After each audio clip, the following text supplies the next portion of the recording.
Hello and welcome to our YouTube channel जिसका नाम है देव दिशा YTCDD। दोस्तों, आज आपका फिर से स्वागत है हमारे इस यूट्यूब चैनल पर। और आज जो हम डिस्कस कर रहे हैं वो आपका कोई किसी सब्जेक्ट का टॉपिक नहीं या करंट अफेयर नहीं, बल्कि जो एक डेवलपमेंट एक दो दिन से हुआ था। वैसे तो पिछले एक हफ्ते पहले से ही पर लोगों को पता लग गया था कि उत्तराखंड में जो प्रवक्ता भर्ती परीक्षा है वो अब आपका विषयवार होगी। और जो स्क्रीनिंग परीक्षा है उसके लिए सरकार ने मना कर दिया लोक सेवा आयोग को कि आप स्क्रीनिंग परीक्षा नहीं कराएंगे। तो इसी संदर्भ में अब 24 मार्च को जो लोक सेवा आयोग है, उत्तराखंड लोक सेवा आयोग हरिद्वार, उन्होंने आपका एक विज्ञप्ति जारी की है जिसमें कि उन्होंने क्लियरली कहा है कि उत्तराखंड विशेष अधीनस्थ परीक्षा, थोड़ा शब्दों पे ध्यान दें, उत्तराखंड विशेष अधीनस्थ परीक्षा शिक्षा प्रवक्ता संवर्ग संशोधन सेवा नियमावली प्रख्यापित की है। तो इसमें इन्होंने कहा है कि 18 मार्च को जो उत्तराखंड शासन का माध्यमिक शिक्षा विभाग है उसने अपने कार्यालय ज्ञाप से 18 मार्च 2025 को जो प्रवक्ता भर्ती परीक्षा की जो नियमावली होती है, जिसके नियमावली मतलब जिसके आधार पर नियमावली मतलब नियमों की श्रृंखला, नियमों की आवली, यानी नियमों की चैन। बहुत सारे नियम जब होते हैं तो उसे कहते हैं नियमावली। तो नियमावली में एक चेंज किया था, वो आपने देखा ही था कि अब जो है इस स्क्रीनिंग परीक्षा के द्वारा प्रवक्ता भर्ती परीक्षा नहीं होगी।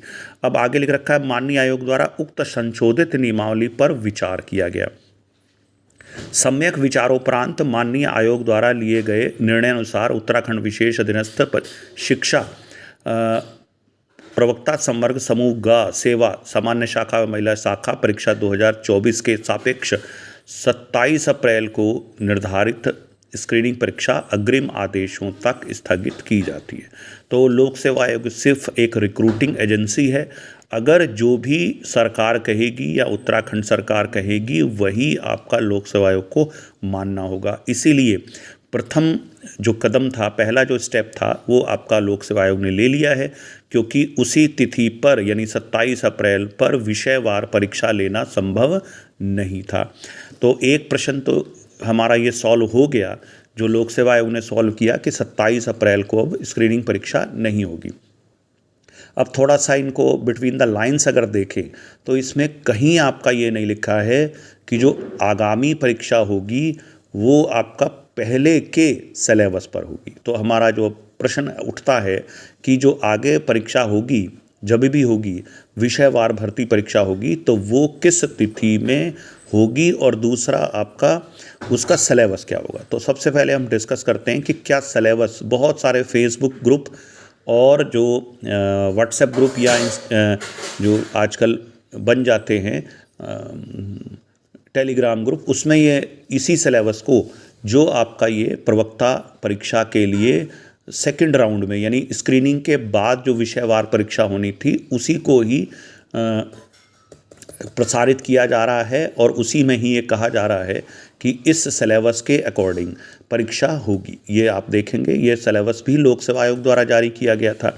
तो इसी सिलेबस के अकॉर्डिंग परीक्षा होगी। ये सभी इंग्लिश और Sanskrit, political science, physics, chemistry, सबका सिलेबस ये है। तो इसी के अकॉर्डिंग लोगों ने पढ़ाना भी कोचिंग सेंटर ने शुरू कर दिया। और इसमें आपका ये था कि 200 प्रश्न होंगे और 200 प्रश्न पर आपका जो है 200 ही अंक होंगे और 3 घंटे की अवधि होगी और इतने सारे विषय आपका होंगे ये जिन पर से परीक्षा ली जाएगी। अब देखो, ये 16 सब्जेक्ट है। तो एक तो ये मान के चलिए कि ये जो सिलेबस है, ये सिलेबस लोक सेवा आयोग ऐसे का ऐसा रख सकता है, लेकिन कोई निर्धारित प्रक्रिया के बगैर नहीं रख सकता। ये सरकारी काम है, सरकारी काम की एक निर्धारित प्रक्रिया होती है, उसके बगैर लोक सेवा आयोग इस सिलेबस को अप्लाई नहीं कर सकता। ये मान के चलिए कि ये सिलेबस नहीं रहेगा, थोड़ा या ज़्यादा सिलेबस में चेंज होगा। हो सकता है, देखो अब मान लिया हिंदी है तो हिंदी तो जो हिंदी है वो हिंदी है ही है, उसमें कितना भी सिलेबस चेंज कर लेंगे तो आपका जो है, या फिजिक्स है, केमिस्ट्री है, मैथमेटिक्स है, बायोलॉजी है, तो कुछ भी आप सिलेबस में चेंज कर लेंगे तो रहेगा तो बायोलॉजी, रहेगा तो फिजिक्स, रहेगा तो हिंदी, रहेगा तो केमिस्ट्री।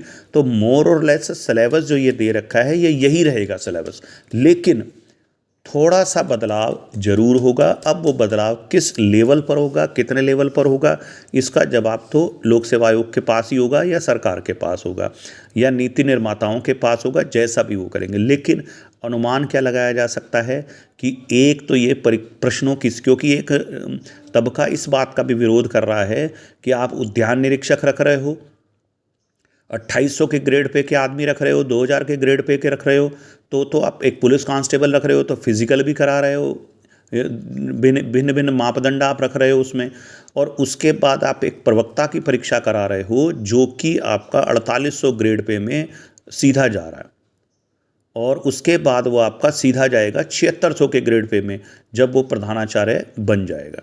तो अब आप मान के चलिए, या आप आज की भाषा में हम बात करते थे, ग्रेड पे अब पुराना हो गया, ग्रेड पे अब नहीं चलता है, लेकिन ये एक जो ग्रेड पे व्यवस्था आई थी वो बताती थी कि आप कहाँ पर हो, सरकारी सिस्टम में आप कहाँ पर हो।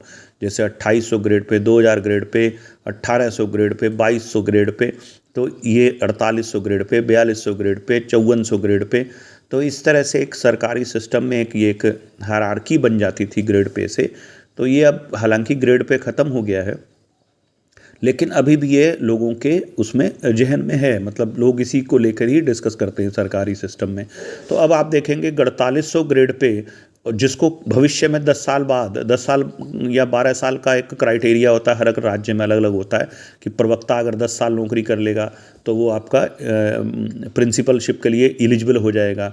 तो अब मान लिया आपने 10 साल नौकरी करी, आप 7600 में जा रहे हो, 7600 तो डायरेक्टर लेवल का ग्रेड पे होता है। अब आप इतने बड़े ग्रेड पे में जब जा रहे हो और आप जाओगे 10 साल बाद, और आज भी आपका इतना बड़ा ग्रेड पे है, उसके बाद आप परीक्षा दे रहे हो, एक सिर्फ कौन सी, अपने विषय की, और 200 अंकों की, ना तो इंटरव्यू है ना कुछ है। अब बहुत सारे आप देखोगे पीसीएस में भी होती है, तो 4200 ग्रेड पे की नौकरियां बहुत सारी होती हैं। अब ये 4200 की नौकरियों के लिए पीसीएस परीक्षा देनी पड़ती है, पहले प्री, फिर मेन, फिर आपका पर्सनैलिटी टेस्ट होता है, यानी जिसे आम भाषा में हम इंटरव्यू कहते हैं। तो इस तरह से जो है 3-3 लेवल पर जाके आदमी 4200 के ग्रेड पे में जा रहा है। ये बात सही है कि ये एडमिनिस्ट्रेटिव जॉब है, ये प्रशासन की जॉब है, लेकिन भाई इस आदमी ने भी तो, प्रवक्ता ने भी तो कभी न कभी प्रशासन में जाना होता है। तो इस चीज़ को लोग विरोध कर रहे हैं कि आप 2000 के ग्रेड पे के लिए तो 2-2 टेस्ट ले रहे हैं, और इतने बड़े ग्रेड पे के लिए 2200 के ग्रेड पे के लिए 2 टेस्ट, और 4800 ग्रेड पे के लिए आप 200 प्रश्नों की एक श्रृंखला बना दे रहे हैं। उसमें से आपका जिसने 100-125 कर लिए वो आगे आ जा रहा है, और ना तो इंटरव्यू ना कुछ। और इसमें थोड़ा सा एक चांस बढ़ जाता है कि कुछ अनफेयर मीन भी लोग इस्तेमाल कर सकते हैं। तो इसीलिए कुछ लोग इसका विरोध भी कर रहे हैं कि इतने सूक्ष्म एग्ज़ाम पर प्रवक्ता भर्ती नहीं होनी चाहिए। तो इसीलिए मे बी, चूँकि अब सिलेबस फिर से नया बनेगा, पहले बात तो ये ध्यान कर लीजिए, मोर और लेस सब्जेक्ट का सिलेबस यही होगा, लेकिन उसमें आपका जोड़ा जा सकता है क्या चीज़, या तो टीचिंग एप्टीट्यूड जोड़ी जा सकती है, नंबर 1, और इस टीचिंग एप्टीट्यूड के साथ में उत्तराखंड, चूँकि हमारे प्रदेश में एक रहता ही है कि इतने % तो प्रश्न उत्तराखंड के आने हैं, और फिजिक्स के या केमिस्ट्री के एग्ज़ाम में उत्तराखंड के प्रश्न तो जोड़े नहीं जा सकते, है ना, कि आपका कहें कि उत्तराखंड के कौन से भौतिक विज्ञानी, ऐसा मिलना बहुत मुश्किल है, हालांकि हो सकते। तो इस तरह से यहाँ पर या गणित में कहाँ से लाएंगे कुछ उत्तराखंड के क्वेश्चन। तो हो सकता है सिलेबस रिवाइज हो, सिर्फ एक सिंगल स्टेप पर नौकरी मिलनी है तो सिलेबस रिवाइज हो सकता है 200 LT के उस पे हो जाए, 200 प्रश्न तो आपके हो जाएं सब्जेक्ट के, और 100 या 50 प्रश्न हो जाएं टीचिंग एप्टीट्यूड, जिसमें कि उत्तराखंड भी जैसे आपका LT ग्रेड में था। तो एक संभावना ये भी हो सकती है। तो ये मान के चलिए कि ये सिलेबस अंतिम नहीं है, आप पढ़ जरूर सकते हैं, कहीं से भी पढ़ सकते हैं, और आपका लेकिन सिलेबस तो मोर और लेस यही रहेगा, थोड़ा बहुत ही बदलाव आएगा। तो सिलेबस के बारे में आपकी प्रेक्षा हो गई होगी, पूरी कंप्लीट हो गई होगी, ऐसा मुझे लगता है। इसके बाद दूसरा स्टेप जो इसमें है कि परीक्षा कब होगी, और कब होगी इसका कोई जवाब देना बड़ा मुश्किल है। अगर सारी परिस्थितियां सामान्य रही तो, सभी परिस्थितियां सामान्य रही तो आपका परीक्षा सितंबर अक्टूबर में हो सकती है। इससे पहले होना बहुत मुश्किल है, अक्टूबर में होगी। अब ऐसा क्यों है कि इसकी परीक्षा इतनी देर से क्यों होगी, या अक्टूबर से पहले क्यों नहीं हो सकती? इसका कारण ये है कि एक तो आपका अप्रैल मई में पंचायत चुनाव होंगे, मार्च आपका ख़त्म हो रहा है, अप्रैल मई में नया एक तरह से फाइनेंशियल ईयर शुरू होता है, तो एकदम से कुछ काम नहीं होगा, नया बजट और ये सब। उसके बाद फिर आपका लोक सेवा आयोग कुछ एक्सपर्ट्स को बुलाएगा और उन एक्सपर्ट्स को खत लिखेगा, लेटर लिखेगा कि भाई आइए और ये सब्जेक्ट का वो बनाइए सिलेबस। तो ये 16 हैं, इनका सिलेबस फिर दोबारा से बनना है, और फिर वो सरकार उसको मंजूरी देगी। फिर उसके बाद आपका उन सभी एक्सपर्ट्स को फिर बुलाया जाएगा, उनसे पेपर तैयार कराया जाएगा, और पेपर तैयार करने के बाद फिर परीक्षा कराई जाएगी। तो इसमें आप देखोगे 3 या 4 स्टेप हैं। पहले लोक सेवा आयोग, फिर आपका सरकार, फिर लोक सेवा आयोग, फिर लोक सेवा आयोग, फिर सरकार। तो 2-3 बार ये आपका खतोखतूत होगा, यानी आपका जो है पत्रों का एक्सचेंज होगा। तो इधर से पत्र उधर जाएंगे और उधर से पत्र इसमें जाएंगे। तो ये मान के चलिए 3-4 महीने तो लग जाएंगे। इस समय आपका चौथा महीना चल रहा है, अप्रैल का चलने वाला है, मतलब अभी मार्च है, ये समाप्ति पे। मार्च में सरकारी काम एक ही डायरेक्शन में होते हैं, जो बजट है उसको या तो सरेंडर करो, जो भी जिस भी विभाग के पास बजट आया होता है उसे या तो सरेंडर करना होता है या खर्च करना होता है। तो 31 मार्च तक तो कोई काम नहीं होगा ख़ास ऐसा कि बहुत ज़्यादा कुछ क्रांतिकारी काम। और उसके बाद आपका जो है अप्रैल आ जाएगी, यानी चौथा महीना आ जाएगा। चौथे महीने के बाद आप लगा लीजिए इस पूरे काम में 4-5 महीने लगने ही लगने हैं। तो मान के चलिए सितंबर अक्टूबर से और पहले परीक्षा नहीं हो सकती, ये मान के चलिए। उसके बाद अब मैंने कहा था कि अगर सभी परिस्थितियां आदर्श रहीं, आइडियल कंडीशन में ये सितंबर अक्टूबर में एग्ज़ाम हो सकता है।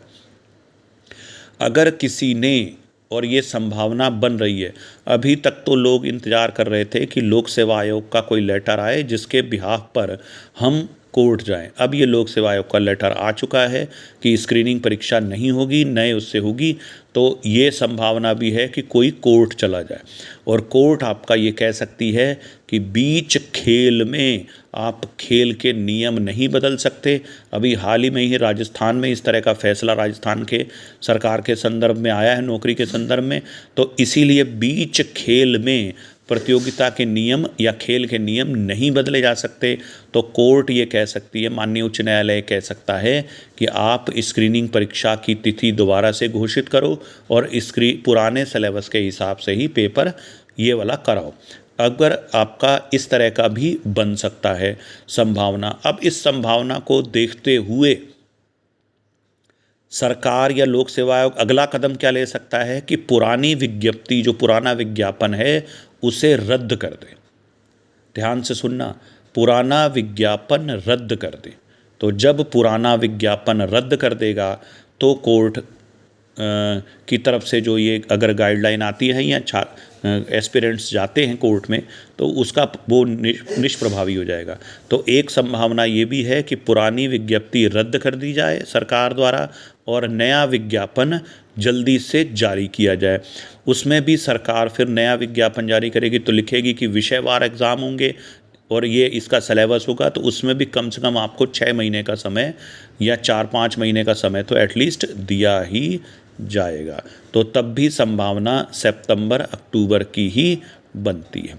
तो ये भी हो सकता है कि पुराना विज्ञापन रद्द हो, नए सिरे से वो कराए जाएं आवेदन, और जो पुराने आवेदक हैं उन्हें कह दिया जाए कि आवेदन करने की आवश्यकता नहीं है और नए आवेदन कराए जाएं, या पुराने को भी कह दिया जाए कि वो विज्ञप्ति रद्द हो गई है और आप नए सिरे से करें, फीस माफ़ कर दी जाए, जो भी एक तरीका हो सकता है। तो ये भी संभावना बनती है। बहरहाल आपका जो है यहाँ अब एक अच्छी खासी जो प्रक्रिया थी प्रवक्ता भर्ती परीक्षा की, वो डीरेल हो रही है, मतलब आपका पटरी से उतरती दिखाई दे रही है, लेकिन धैर्य रखिए, संयम रखिए, और दिन कट ही जाते हैं, अच्छे हों या बुरे हों। इसीलिए पढ़ते रहिए, घबराइए मत। एक ना एक दिन तो ये परीक्षा होगी ही होगी, और जिस दिन होगी उस दिन आपके पास सिर्फ वो 3 घंटे होंगे जिनमें आपकी जो है सारे सपने और पूरे होंगे। आपका जो वर्षों का तप है उसका प्रतिफल या उसका फल मिलेगा आपको। तो इसीलिए निराश मत होइए, पढ़िए, और कहीं से भी पढ़िए, यूट्यूब से पढ़िए। आजकल अभी यूट्यूब से ही पढ़ लीजिए, फ्री में पढ़ लीजिए। फिर जब आपका जो है कुछ स्थिति स्पष्ट हो जाए तो कहीं कोचिंग भी ज्वाइन कर लीजिएगा, क्योंकि उससे रेगुलरिटी बन जाती है। अभी आप, मेरी तो सलाह ये है, फ्री में ही पढ़ लो। बहुत सारे आपके यूट्यूब पे चैनल हैं जो फ्री में पढ़ाते हैं, तो फ्री में पढ़िए। और जब आपका समय आ जाए, स्थिति स्पष्ट हो जाए, पिक्चर क्लियर हो जाए, तो दोबारा से आप कहीं कोचिंग ज्वाइन कर लीजिए। तो आज का ये वीडियो इन्हीं शब्दों के साथ समाप्त। ये वीडियो सिर्फ जानकारी के लिए आपको दिया गया है। जो भी संभावनाएं हैं वो ईश्वरीय के हाथ में, या ईश्वर उनको जानता होता है, या आपका सरकारी नियम कायदे होते। मैंने अनुमान लगाया है, मेरी बात अंतिम रूप से सत्य हो ऐसा नहीं हो सकता। ये डिस्क्लेमर है। तो आज का वीडियो यहीं समाप्त होता है। धन्यवाद। वीडियो देखने के लिए धन्यवाद। जुड़े रहिए हमारे YouTube चैनल के साथ, जिसका नाम है देव दिशा YTC DD।